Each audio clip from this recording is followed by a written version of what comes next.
میں حضرت امیر المومنین علیہ السلام کا شیعہ ہوں، یا کوئی ایسے کہے کہ میں خاندان نبوت سے میرا واسطہ ہے، میں محبت کرتا ہوں۔ اس قدر یہ مشکل دور تھا کہ اس دور میں کوئی شیعہ جو ہے وہ ایک مصیبت عظمی، ایک ایسی مصیبت جو حالانکہ شہید جو ہوئے ہیں کربلا میں وہ کوئی زیادہ لوگ شہید نہیں ہوئے تھے، سید شہداء علیہ السلام شہید ہوتا ہے اور تاریخ میں زیادہ سے زیادہ جو تعداد لکھی 150 لوگ ان کی شہادت ہوئی ہے، لیکن اتنا سخت موقع تھا کہ تمام کے تمام جو شیعہ تھے، جو مخلص شیعہ تھے، جیسے حضرت مختار ابن عبید اللہ ثقفی، اس قسم کے شیعہ، یہ سب زندانوں میں تھے، ان کو زندانوں میں رکھا گیا تھا۔ سب جو ہے شیعہ جو مخلصین تھے ان کو رستے سے ہٹا دیا تھا۔ یعنی یہ جو معرکہ کربلا ہے یہ کوئی ایسا واقعہ نہیں ہے کہ صرف ایک واقعے کے حد تک ہو اور ایسے ظلم کی داستان ہو، نہیں، یہ ایک بہت بڑا واقعہ تھا۔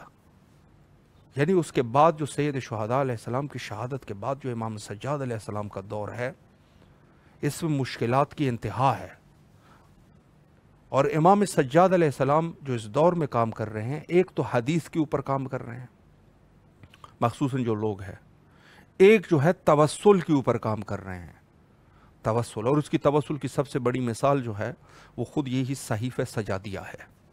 صحیفہ سجادیہ کو امام املا کرتے تھے، اور حضرت امام محمد باقر علیہ السلام اور حضرت زید ابن علی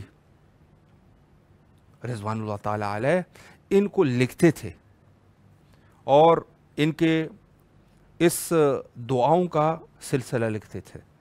یہ دو نسخے تھے اس دور میں، توسل جو امام نے ہمیں بتائی ہے کہ سخت دور میں توسل سے کام لو، توسل کرو، وہ یہی امام سجاد علیہ السلام کی سنت ہے۔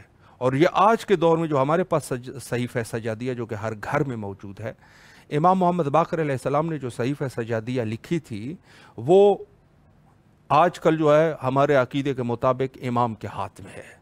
یہ صحیفہ سجادیہ جو کہ توسل کا ہے، یہ حضرت زید شہید نے لکھی تھی، جو کہ بعد میں یحییٰ نے بھیجی تھی، اور ہرات سے اور وہاں علامہ مجلسی کے توسط سے یہ ہمیں جو ہے یہ کتاب ملی ہے۔ تو اس دور میں زیادہ سے زیادہ کوشش جو ہمیں کرنی چاہیے، توسل کی ضرورت ہے۔ یہاں پر لیتے ہیں ایک چھوٹا سا بریک، اور انشاءاللہ العزیز پروگرام کے نیکسٹ سیگمنٹ میں دور حاضر کے عنوان سے انشاءاللہ گفتگو کریں گے۔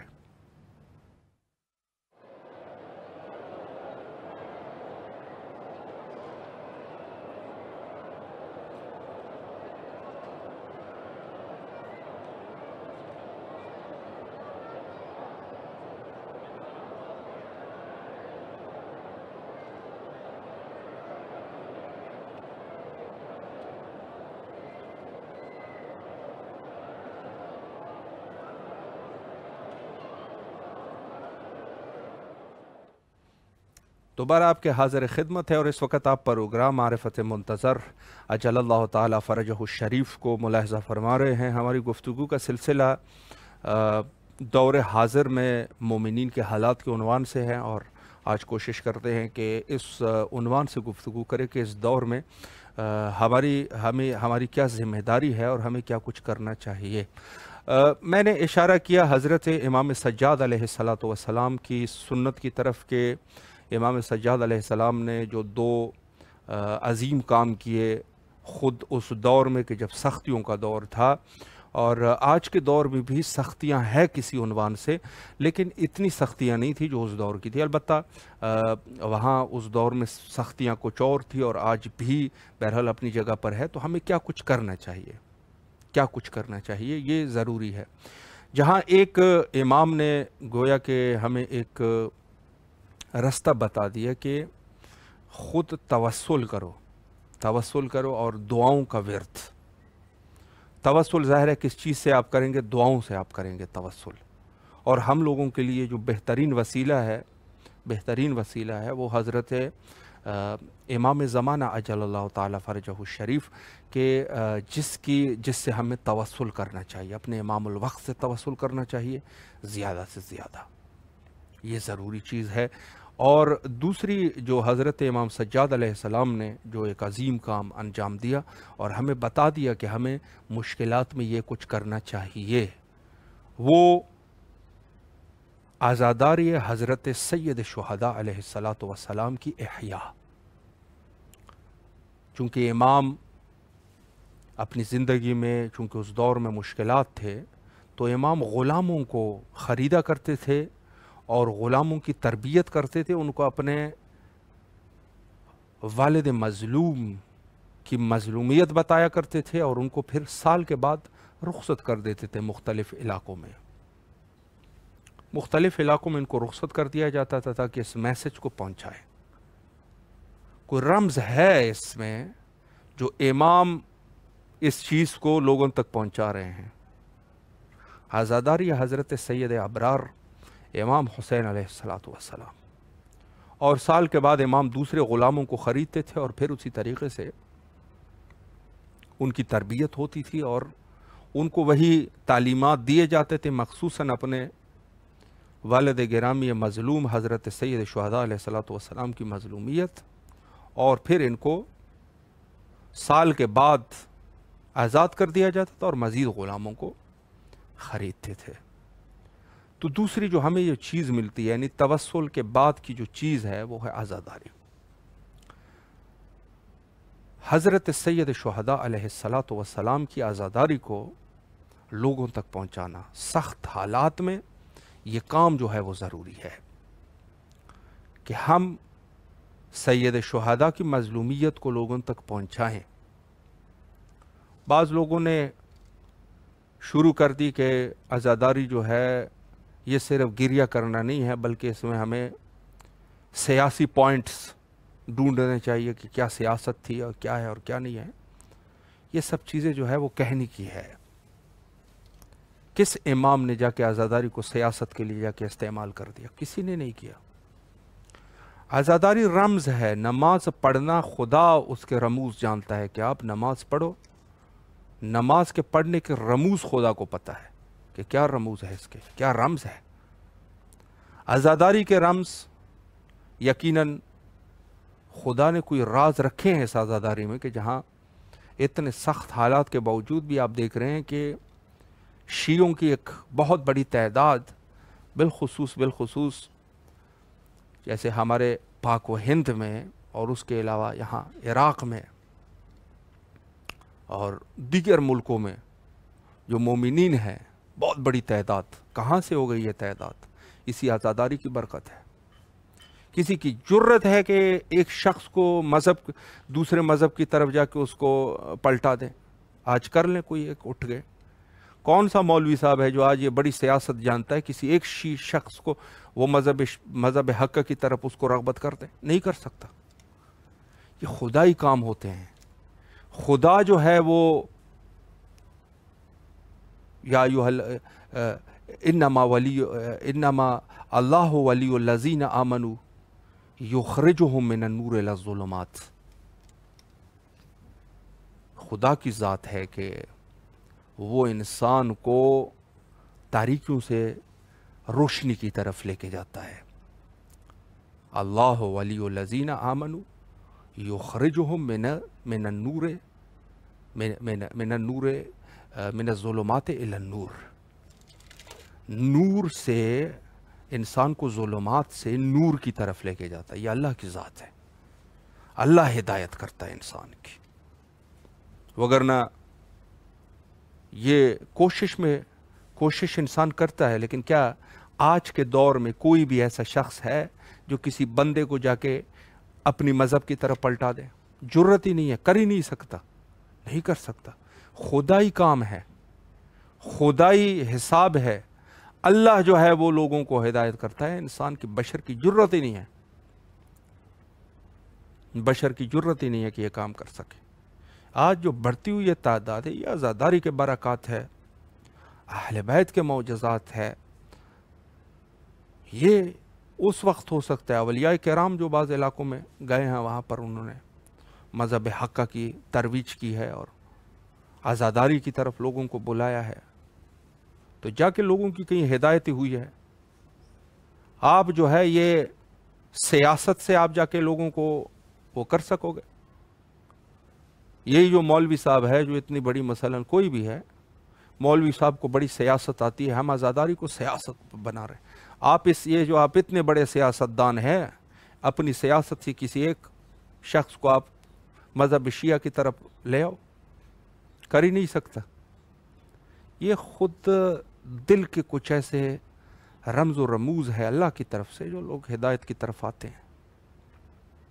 اور برعکس بھی ہے جو فرمایا کہ وہ لوگ جو شیطان پرست ہے ان کو نور سے ظلمات کی طرف لے کے جاتے ہیں، ہدایت شدہ ہوتا ہے اس کو جا کے گمراہ کر دیتا ہے۔ ختم اللہ علی قلوبہم وعلی سمعہم وعلی ابصارہم غشاوۃ ولہم عذاب عظیم۔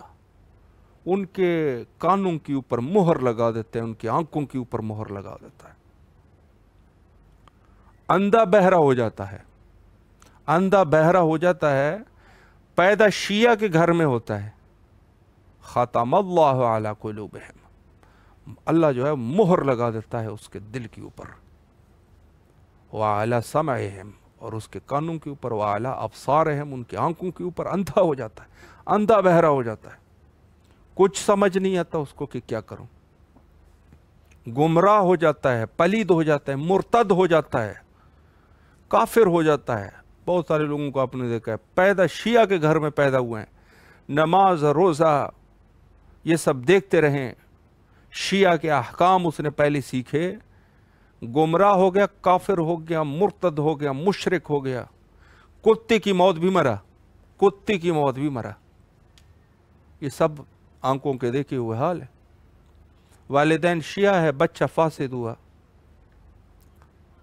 بچہ جو ہے وہ فاسد ہوا۔ برعکس بھی ہے، والدین کافر ہوتے ہیں، بچہ مومن نکل آتا ہے۔ تو یہ وہ اللہ کی خاص ایک قوت ہے، طاقت ہے جو ہوتا ہے۔ تو میں عرض یہ کر رہا تھا، بات چل رہی تھی عزاداری کو سیاست کے لیے استفادہ کرنا یہ غلط ہے۔ عزاداری کو عزاداری کے حد میں ہی رکھا جائے اور اس کو انتشار دیا جائے۔ انتشار کچھ اس طریقے سے دیا جائے کہ لوگ مظلومیت سید شہداء علیہ السلام کی طرف متوجہ ہو جائے، ان کو اندازہ ہو جائے کہ یہ کیا مظلومیت ہے اور یہ کیا ہے۔ انتشار دے دیں، مخلصانہ طریقے سے انتشار دیں، سیاسی طریقے سے دے گا پھر نفاق آ جائے گا، منافق کی سب کو پتہ چل جاتا ہے شخص منافق ہے، وہ آپ نہیں کر سکتے۔ اخلاص کے ساتھ سید شہداء اور اپنے وقت کے امام حضرت بقیت اللہ الاعظم امام زمانہ اجل اللہ تعالیٰ فرجہ الشریف کی رضایت کے لیے ان کی جد کی عزاداری کو فروغ دو۔ عظیم ہے وہ لوگ جو عزاداری سید شہداء کے لیے پیسے خرچ کرتے ہیں، مال خرچ کرتے ہیں، مال خرچ کرتے ہیں، بڑے عظیم لوگ ہیں۔ البتہ ایک غلط رسم یہاں پر وہ ہے کہ عزاداری کا جو خمس کا پیسہ ہے وہ پھر خمس اور زکوٰۃ کے لوگ جو ہے وہ پابند نہیں ہوتے، عزاداری میں خرچ کرتے ہیں، نہیں، خمس زکوٰۃ کو بھی دینا چاہیے، عزاداری بھی کرنی چاہیے، سب ہو سکتا ہے۔ اس کا آپس میں کوئی منافات ہی نہیں ہے، یہ جاہل لوگ ان کو آپس میں لڑوا رہے ہیں، عزاداری کو جا کے نماز کے ساتھ لڑوا رہے ہیں، نہیں ہے ان کا آپس میں کوئی وہی نہیں ہے، منافات ہی نہیں ہے۔ نماز بھی پڑھ، عزاداری بھی کر، خمس زکوٰۃ بھی دے، عزاداری بھی کرا، سب کچھ ہو سکتا ہے، ساتھ ہی ہو سکتا ہے۔ تو عزاداری کے عنوان سے جو حضرت امام سجاد علیہ السلام کا ہمارے پاس جو سیرت ہے، ایک طرف سے غلاموں کی تربیت اور پھر غلاموں کو آزاد کر دینا، دوسرا ہے رستہ ہے توسل۔ یہ دو چیزیں ہیں جو امام سجاد علیہ السلام نے ہمیں مشکل اوقات میں بتائی ہے۔ انقلاب کرنے کی کوشش نہ کریں، معاشرے کی اصلاح ضرور کریں، لیکن جھنڈا نہ اٹھائے۔ جھنڈا اٹھائے ہم اہل بیت والے ہیں، اس سے بھی منع کیا گیا ہے۔ جھنڈے مت اٹھا، پارٹیاں نہ بنا، لوگوں میں جو ہے نا انتشار پیدا نہ کر۔ امام کی غیبت کے زمانے میں ظہور حضرت کا انتظار کیا کر۔ اصلاح معاشرے کا طریقہ یہ ہے کہ لوگوں کو اچھی چیزوں کی طرف رغبت دو، بری چیزوں سے روکو۔ اصلاح معاشرہ اور چیز ہے، جھنڈے اٹھا کے حکومت حاصل کرنا اور چیز ہے۔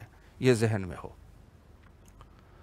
یہ ذہن میں ہو۔ اور جو غیبت امام میں ایک حدیث جو موجود ہے جہاں پر پیشن گویوں میں سے ہیں کہ خود ایک حکومت بنے گی امام زمان علیہ السلام کے ظہور سے پہلے، وہ حکومت جو ہے حکومت عباس ثانی، دوسری یعنی عباس دوم، یہ لوگ جو ہے وہ دین کے نام پہ جھنڈا اٹھائیں گے اور حکومت کو تشکیل کریں گے۔ در حقیقت اہل بیت کا نام لینے والے ہوں گے، لیکن یہ حکومت جو ہے وہ عباسی حکومت ہوگی، عباسی حکومت ہوگی۔ یعنی حضرت امام صادق علیہ السلام کے دور میں جو حکومت عباسی تشکیل ہوئی تھی، کچھ سادہ لوح شیعوں کو بھی انہوں نے گمراہ کر دیا تھا اور اپنے ساتھ انہوں نے ملا لیا تھا، اور ایک حکومت تشکیل دی تھی کہ ہم سید شہداء کی شہادت کا بدلہ لیں گے، اور انہوں نے کالے جھنڈے اٹھا دیے، کالا لباس پہن لیا، ہم بڑے مظلوم ہیں اور ہم نے خاندان نبوت کا انتقام لینا ہے، شیعہ بھی ہمارے ساتھ آ جائے، اور بنی امیہ کے تخت کو پلٹا کے خود بیٹھ گئے۔ اور پھر بنے کون؟ منصور دوانقی، ہارون الرشید، مامون، معتز، مہدی، اس قسم کے لوگ جو اس قدر ظالم اور جابر ہے کہ حتیٰ وہ بنی امیہ کے ان کو بھی انہوں نے پیچھے چھوڑ دیا، ان عباسیوں کے دور میں، یعنی خود سید شہداء علیہ السلام کی تاریخ میں ملتا ہے کہ سب سے پہلے یہ جو حرم کی شکل اختیار کر گئی تھی سید شہداء کی خبر، یہ مختار ابن عبید اللہ ثقفی، ان کے دور میں یہ سلسلہ ہوا تھا، انہوں نے یہ کام کیا تھا۔ اور اس کے بعد جو ہے یہ حجاج ابن یوسف ثقفی اور خود عباسیوں میں سے ہارون الرشید لعنت اللہ علیہم اجمعین، انہوں نے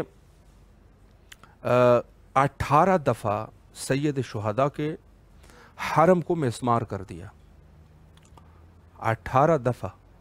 حکومت کس کے نام پہ لے رہے ہیں؟ اہل بیت کے نام پہ لے رہے ہیں۔ ظلم کس کے ساتھ؟ ہاتھ کس کے کٹوا رہے ہیں؟ سر کس کے کٹوا رہے ہیں؟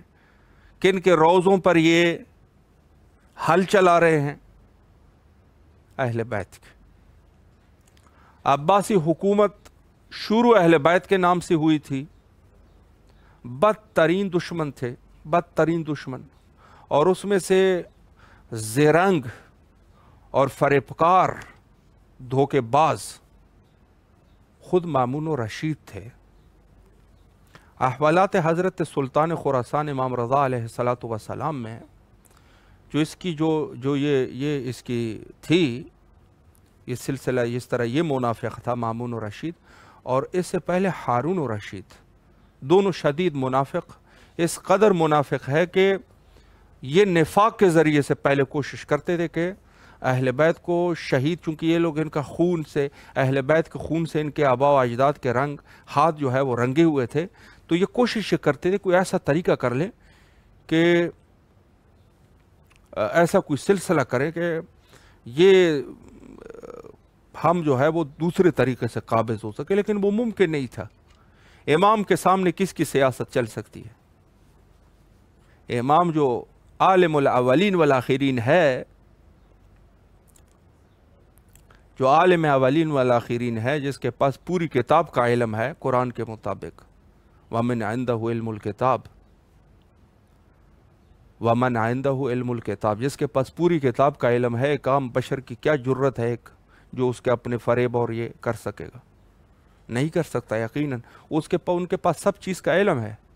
تو انہوں نے بعد میں مجبور ہو کے اہل بیت کو شہید کر دیا۔ پہلے یہی کوشش کر رہے تھے کہ کوئی ایسا طریقہ کریں کہ جس کو ہم اپنی اردو میں کہتے ہیں کہ سانپ بھی مر جائے اور لاٹھی بھی نہ ٹوٹے، یہ اس طرح کا کام کرنا چاہ رہے تھے، وہ ہو نہیں رہا تھا۔ اور آخر میں پھر انہوں نے وہی آباء و اجداد کے سنتوں پر عمل کرتے ہوئے اہل بیت کے خون سے اپنے ہاتھ رنگا کر لیے۔ تو یہ جہاں حدیث میں ملتا ہے کہ ظہور امام زمانہ اجل اللہ تعالیٰ فرجہ الشریف کی حکومت سے پہلے ایک اور حکومت بنے گی، بنو عباس ثانی۔ یہ حکومت ایسی ہوگی جو اہل بیت کے نام پہ جھنڈا اٹھائیں گے کہ ہم اہل بیت کے پیروکار ہیں، کام وہ کریں گے جو ضد اہل بیت کام کریں گے، مومنین میں انتشار پیدا کریں گے، مومنین کے لیے نقصان دہ ہوں گے، قتل و غارت کریں گے، مومنین کو قتل کریں گے، یہ سب کام کریں گے، واللہ العالم۔ لیکن یہ اس قسم کے میں عرض یہ کر رہا ہوں کہ خود حکومت حاصل ہو، پھر ملتا ہے کہ یہ عباس ثانی جو حکومت بنے گی، پھر امام زمانہ اجل اللہ تعالیٰ فرجہ شریف جب تشریف لائیں گے تو ان کے ساتھ جنگ کریں گے اور ان کو نیست و نابود کر دیں گے، کوئی شخص نہیں ہوگا جو اس میں سے بچ جائے، سب کو امام جو ہے وہ زیر تیغ کر لیں گے، زیر تیغ کر لیں گے۔ یہ وہ کچھ چیزیں ہیں۔ تو غیبت امام میں ہمیں جو امام سجاد علیہ السلام کی جو سنت ہے کہ خود ملتا ہے کہ جھنڈا مت اٹھاؤ، ہمارے غیبت کے دور میں جھنڈا مت اٹھاؤ، ہدایت کے جھنڈے مت اٹھاؤ، اور پھر روایت میں ملتا ہے کہ اس جھنڈے کے اوپر بھی لعنت ہے جنہوں نے اٹھا لیا، اور جس نے اٹھایا اس شخص کے اوپر بھی لعنت ہو۔ اصلاح معاشرہ اور چیز ہے، مصلح بننا، اصلاح کرنا وہ اور چیز ہے۔ یہ ہمارے علماء مراجع کرام صالحین اولیاء اللہ انہوں نے سب نے یہ کیے ہیں، لیکن کئی ایسا نہیں کیا کہ پوری حکومت لینے کے چکر میں ہو کہ ہم یہ حکومت اہل بیت کے نام پہ لے لیں گے اور پھر جو ہے جو مرضی ہے وہ کریں گے، یہ کام نہیں ہوگا۔ اصلاح معاشرہ اولیاء کی سیرت ہے، اولیاء صالحین کی سیرت ہے، یہ عظیم لوگوں کی سیرت ہوتی ہے جو معاشرے کی اصلاح کر سکے، لیکن اصلاح پر اصلاح ہونی چاہیے، نہ یہ کہ اپنے دوسرے مفادات کے لیے انسان بعض کام شروع کر لے۔ تو یہ اس قسم کی چیزوں کی ممانعت کی گئی ہے۔ بادشاہت کو حاصل کرنا یہ جو ہے وہ بعض روایات میں ایسا ملتا ہے کہ یہ کام جو ہے وہ صحیح نہیں ہے، بادشاہت کو حاصل کرنا۔ تو یہ ہماری سیرت ہونی چاہیے کہ جس طریقے سے ہمیں کام کرنا ہے، توسل بأہل بیت اور عزاداری کو انتشار دینا، عزاداری برگزار کرنا۔ ہمارے پورے ائمہ اطہار علیہ السلام کے دور میں بھی عزاداری کا سلسلہ رہا، اور عزاداری ہوئی ہے اور خوبصورت طریقے سے ہوئی ہے۔ اس میں یہ ہے کہ تعداد شاید اتنی نہ ہو چونکہ حالات ایسے تھے، لیکن عزاداری کا سلسلہ ہر دور میں ہوا ہے، اور ہر دور میں امام حسن عسکری علیہ السلام کے دور تک عزاداری باقاعدہ منائی جاتی تھی۔ یعنی یہ سلسلہ کچھ ایسی ضرورت تھی اس عزاداری کی جو اہل بیت سخت حالات میں تہہ خانوں میں بھی اس عزاداری کو نہیں چھوڑ رہے، کوئی چیز تھی۔ بہت سارے لوگ یہ کہہ دیتے ہیں، جیسے عزاداران حضرت سید شہداء علیہ السلام، یہ نقطہ بھی عرض کروں کہ کہتے ہیں کہ خود عزاداری جو ہے کس عنوان سے یہ نئے طریقے سے عزاداری کر رہے ہیں، یہ کر رہے ہیں، وہ کر رہے ہیں، اشکالات کرتے ہیں۔ تو عزاداری میں آج کل کے دور میں بھی کچھ اگر اس طریقے سے ہے کہ آپ چونکہ لفظ جزاء کا لفظ جو استعمال ہوا ہے، لفظ جزاء، تو اس جزاء میں ساری چیزیں آ جاتی ہے جو اضطراب انسان، جزاء کا معنی یعنی اضطراب ہونا، مضطرب ہو جانا انسان جو ہے نا شدید غم میں، جیسے ایک خاتون کا جوان بیٹا فوت ہو جائے، اس کی جو حالت ہوتی ہے اس کو دقیقاً جزاء کہتے ہیں۔ تو یہ جو جزاء کی حالت ہے، اس میں عشق میں انسان جو کر رہا ہے وہ اپنا خون بہا رہے ہیں عزاداری میں، تو یہ سب چیزیں جزاء کی حالت میں۔ بعض نادانوں نے کہا کہ اگر یہ چیز ایسی ہوتی تو یہ معصومین نے کیوں نہیں کی؟ معصومین نے بہت سارے کام نہیں کیے، جلوس معصومین نے کی ہے۔ یہ جو جلوس کر رہے ہیں، جلوس پہ تو کوئی اعتراض نہیں ہو رہا، چونکہ اسے وہ سیاسی فوائد حاصل ہوتے ہیں نا جلوس سے، تو وہ سیاسی چیزوں کو ہاتھ نہیں لگاتے۔ یہ کہاں ہے کہ آپ جلوسے کرو؟ معصومین نے جلوسے کیے؟ نہیں کیے۔ تم کر رہے ہو، اچھا کر رہے ہو، بہت اچھا کام ہے، جزا ہے، جزا ہے، بہت اچھی چیز ہے۔ شبیہ بنانا، یہ سب چیزیں معصومین کے دور میں نہیں ہوئی، لیکن یہ کہ اس کی ضرورت اور یہ جزا کے اس میں ہے، تو یہ ہوتی ہے اور ہوتی آ رہی ہے۔ عزاداری کا بہترین طریقہ علماء نے بتایا ہے، اور اسی طریقے سے الحمدللہ عزاداری ہوتی ہے۔ تو یہ دو چیزیں ہمارے پاس ہاتھ سے نہیں جانی چاہیے، ان چیزوں کو۔ یہ امام سجاد علیہ السلام کے نے یہ چیزیں بتائی۔ اور ایک نقطہ میں مزید عرض کروں کہ خود سرور کائنات حضرت محمد مصطفیٰ صلی اللہ علیہ وآلہ نے جو ارشاد فرمایا کہ بعثت لمکارم الاخلاق، یعنی میں اچھے اخلاق کے لیے اتارا گیا ہوں، بھیجا گیا ہوں، اچھے اخلاق پر۔ مومن کی میراث ہے اچھے اخلاق کا رکھنا۔ آپ نے دیکھا ہوگا کہ جو دشمنان اہل بیت برعکس منافق تھے، فاسق تھے، فاجر تھے، طرح طرح کی چھوٹی چھوٹی باتوں پہ یہ لوگ غصہ ہوتے تھے، لوگوں کو قتل کرتے تھے، بڑے بد اخلاق تھے۔ یعنی اسی میں عرض کروں آپ کی خدمت میں کہ خلفاء کے بعد خود معاویہ جو کہ بظاہر ہنستا تھا، لیکن دل میں جو ہے قسی القلب تھا، قتل و غارت کرتا تھا۔ 30,000 لوگوں کو اس نے قتل کر دیا اپنے رستے کی صفائی کے لیے اور یزید کی حکومت کے لیے۔ یہ ذہن میں رہے، یہ چیز بڑی مہم ہے۔ معاویہ نے یزید کے لیے جس طریقے سے زمینہ سازی کی تھی، تاریخ میں شاید ملتا ہو کہ کسی باپ نے اپنے بیٹے کی حکومت کے لیے کیا ہو۔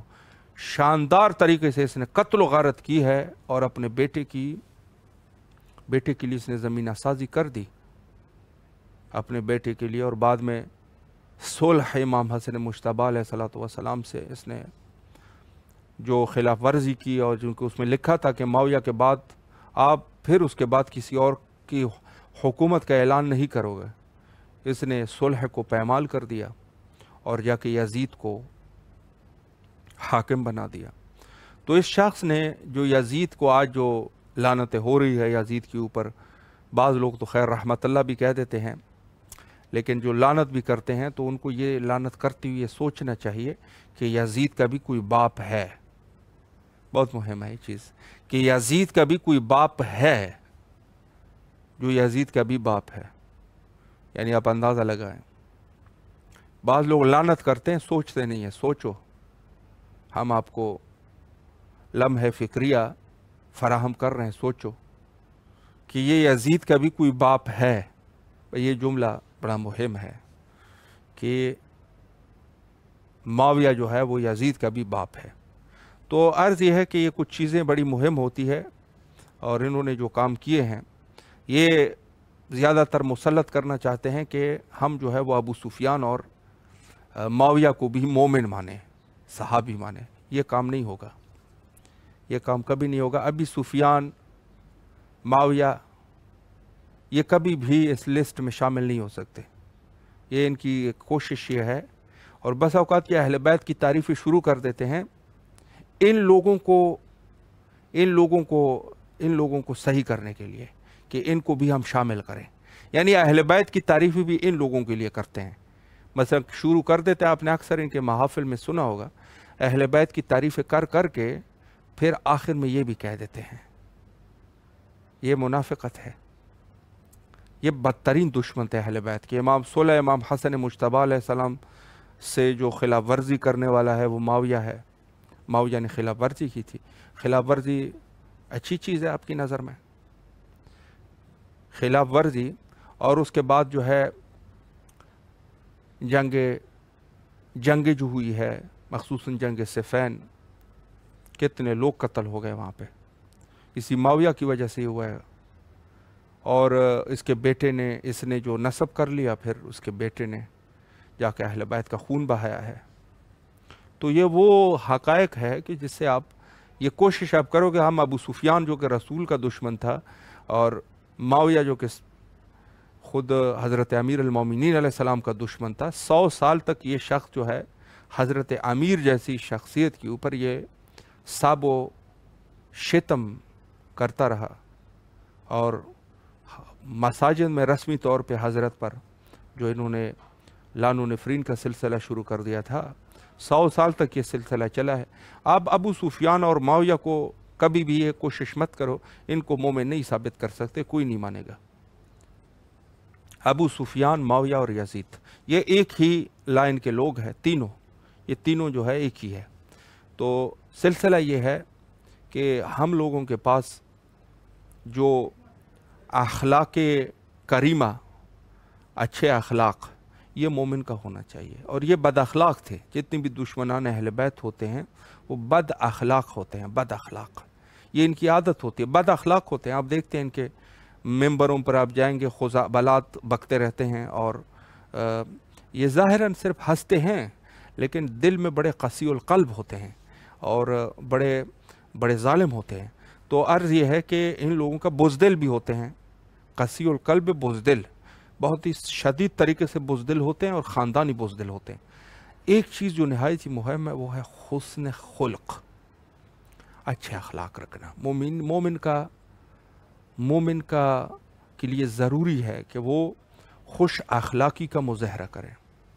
اخلاق ایسے اس کے ہونے چاہیے کہ کوئی دیکھیں تو ان کو پتہ چلے کہ اس کے اخلاق جو ہے یا کوئی اہل بیت والے اخلاق ہے، اس کے کوئی اہل بیت کا ماننے والا ہے، اخلاق خوبصورت ہونے چاہیے۔ یعنی یہ سلسلہ اور مذہب کی دفاع خوش اخلاقی کے ساتھ کرے، بد اخلاقی سے دفاع نہ کرے۔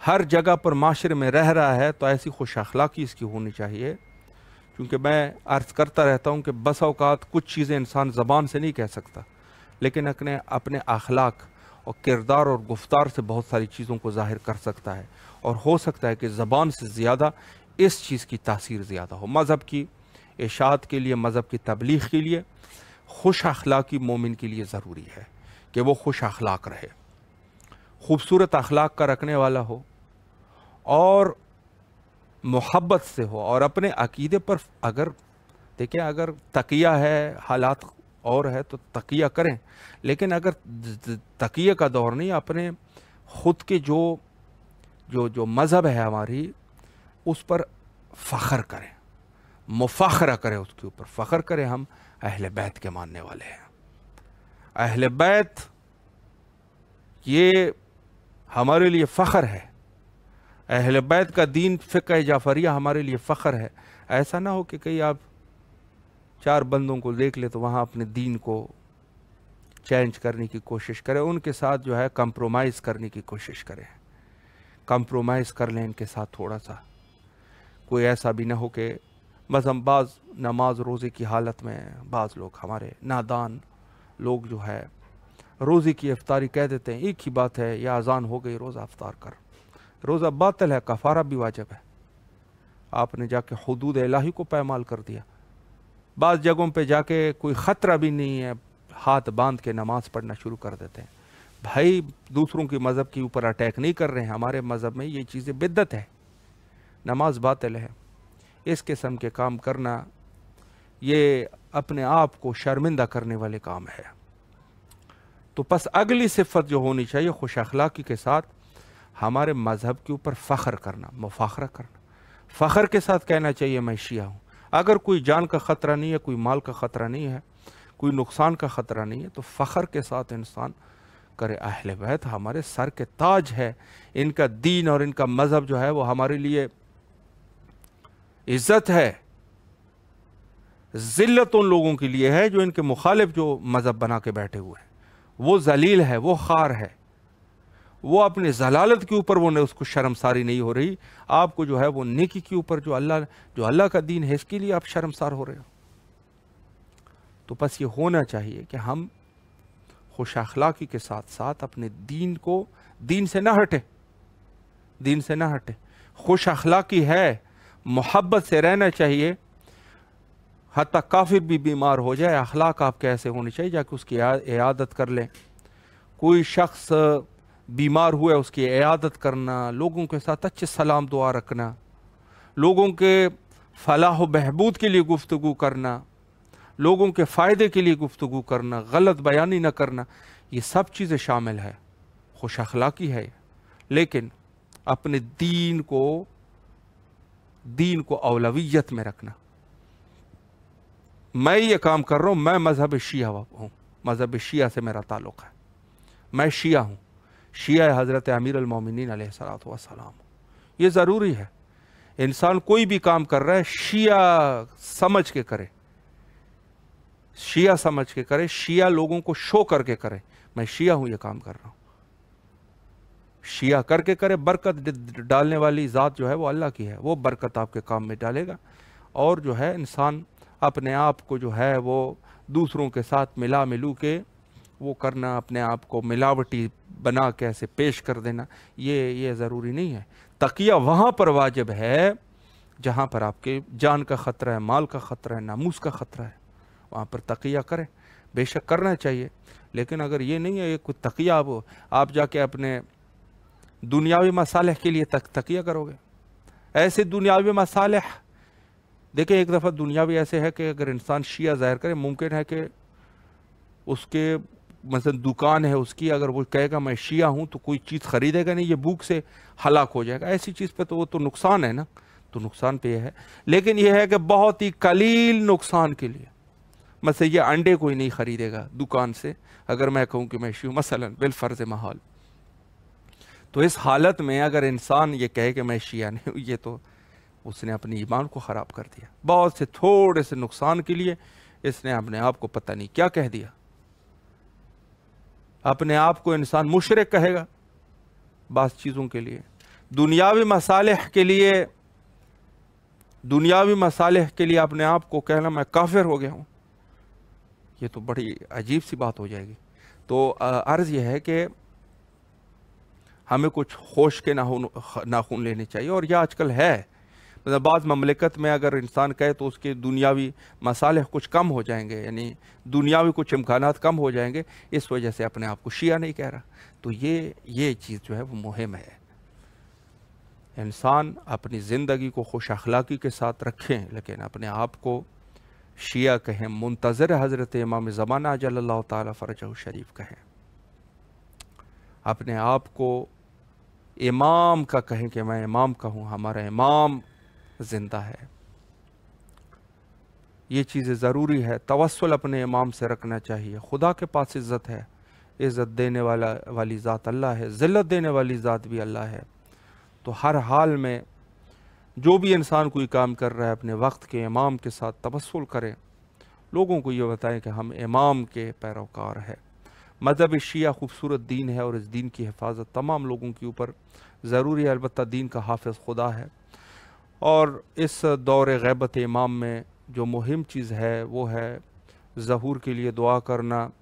تو ہر مومن کو چاہیے کہ اپنی آمادگی، ظہور کے لیے آمادگی کے ساتھ ساتھ پہلے آمادگی کرے اور پھر ظہور کے لیے ضرور دعا کرے، اپنا اہتمام کے ساتھ دعا کرے ظہور امام کے لیے کہ امام تشریف لائے اور یہ حالات جو ہے وہ ایک دم سے صحیح ہو جائے۔